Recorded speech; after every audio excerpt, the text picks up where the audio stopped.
Pemirsa, banjir setinggi 3 meter masih merendam kawasan perumahan Pondok Gede Permai, Jati Asih, Bekasi. Dan informasi terkini segera kita bergabung dengan reporter Saldrina Evanalia bersama dengan juru kamera Budi Manurung, serta pilot drone Rizky Andrianto yang saat ini ada di lokasi banjir.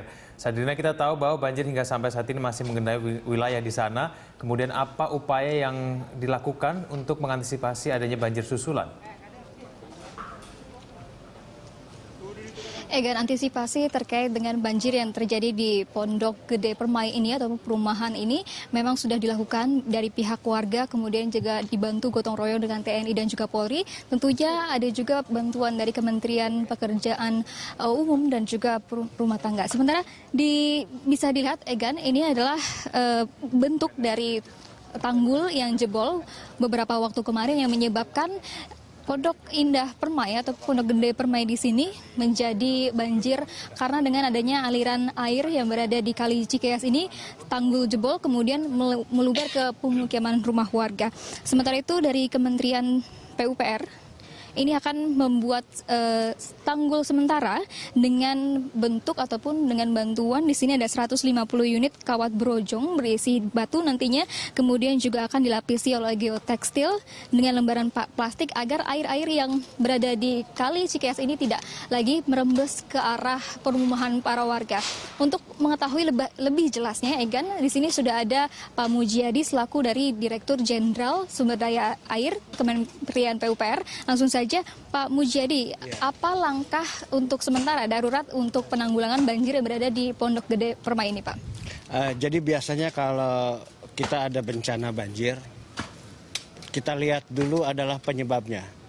Penyebabnya pertama sekarang ini adalah curah hujan yang tinggi, yaitu kemarin di Cikeas sekitar 146 mm. Itu adalah kategori tinggi, dan kita sudah juga melakukan pengukuran. Kapasitas sungai ini hanya 500 meter kubik per detik. Kemudian yang kejadian terjadi kemarin adalah 753.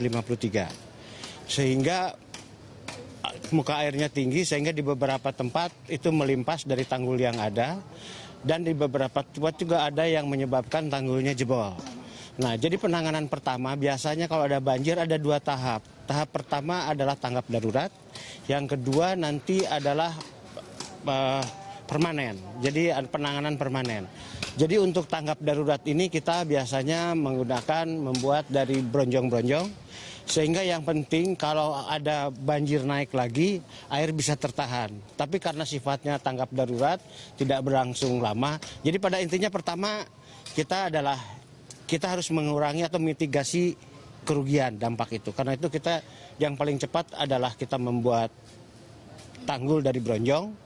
Setelah itu kita akan keluarkan tim untuk mengecek semua tentang tanggul yang ada dan perbaikan permanennya ke depan.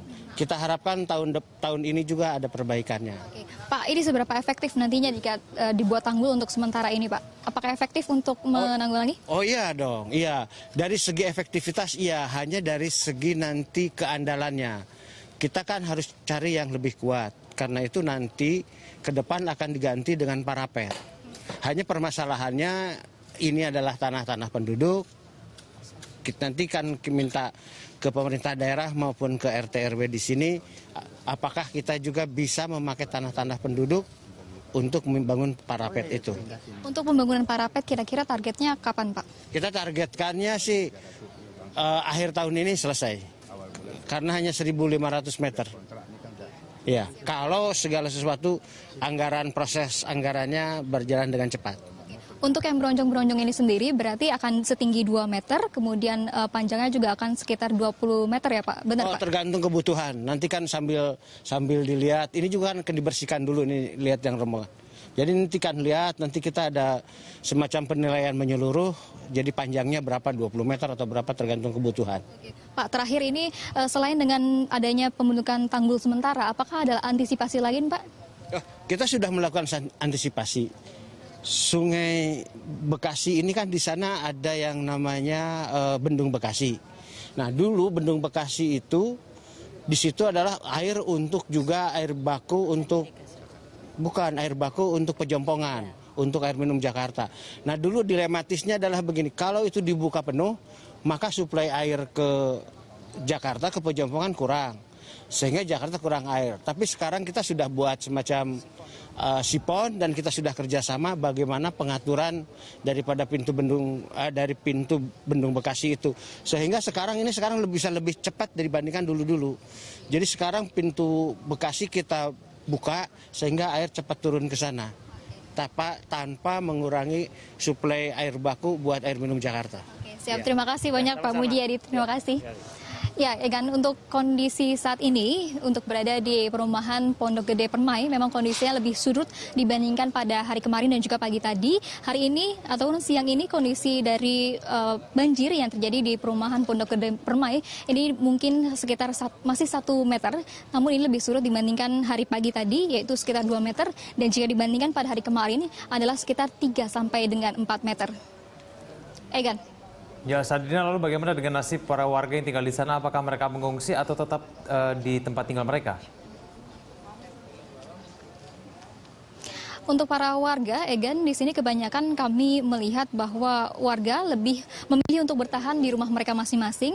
Itu tepatnya adalah di lantai 2 rumah mereka. Namun memang di sini disediakan adalah pengungsian, yaitu tepatnya di lapangan di depan dari gapura perumahan Pondok Gede Permai. Ya, ini ada 4 posko yang sudah didirikan ataupun 4 tenda.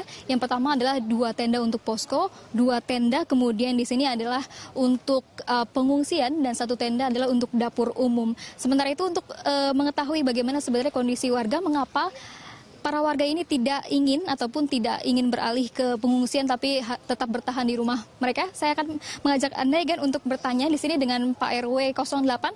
Pak RW bisa sebelah sini, Pak. Pak RW 8, Pak Suyono, bisa dijelaskan, Pak, kondisi warga saat ini seperti apa? Alhamdulillah, sampai saat ini warga kami sehat, hanya ada beberapa orang yang sakit. Namun demikian, berkat kesikapan dari pihak terkait, puskesmas, kelurahan, kecamatan, dan pihak Pemda maupun kementerian, semua bisa tertangani. Namun demikian, mudah-mudahan yang kena musibah tadi cepat sembuh. Pak, saya mengkonfirmasi ada 1.000 kepala keluarga yang terdampak di banjir ini. Kemudian baru hanya sekitar 50 orang, tadi saya mengecek di pengungsian itu baru ada 50 orang yang mengungsi. Ini mereka lebih memilih untuk bertahan di rumah mereka. Mengapa, Pak? Bukan 1.000, mungkin sekitar 3.000 lebih, karena di sini terdiri 3 RW, 8, 9, 10. RW 8 sendiri terdiri dari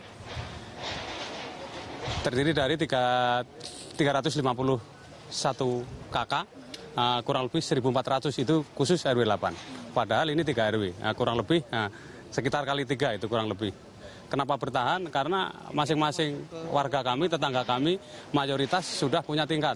Yang pertama. Yang kedua, seandainya warga kami ngungsi, tempat penampungan masih terbatas. Itu mungkin salah satu kendala dari warga kami. Oke. Pak, kalau untuk terkait dengan listrik sudah dipadamkan, kemudian juga air, bagaimana mereka logistik dan lain-lain itu seperti apa?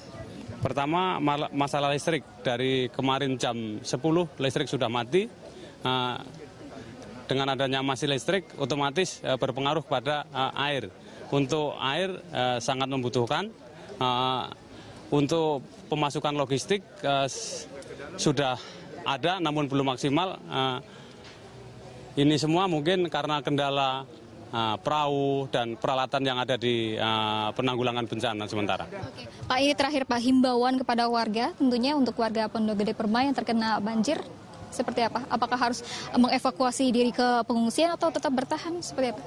Untuk sementara yang ngungsi baru sekitar di bawah 10%, yang 90% lebih masih bertahan. Karena yang tadi saya sampaikan, yang pertama pengungsian belum maksimal, sudah ada namun belum maksimal. Namun demikian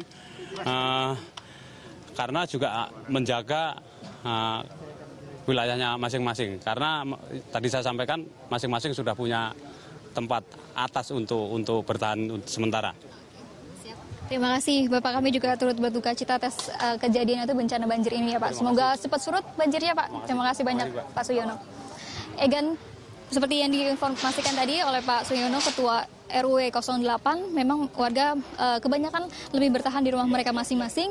Bagaimana untuk logistik di sini, para suami dan juga anak-anak laki mereka mengambil logistik di posko pengungsian, kemudian memberikannya atau mengevakuasinya dengan menggunakan perahu-perahu yang sudah disediakan di sini dengan pihak BPBD, kemudian juga Polri dan juga TNI.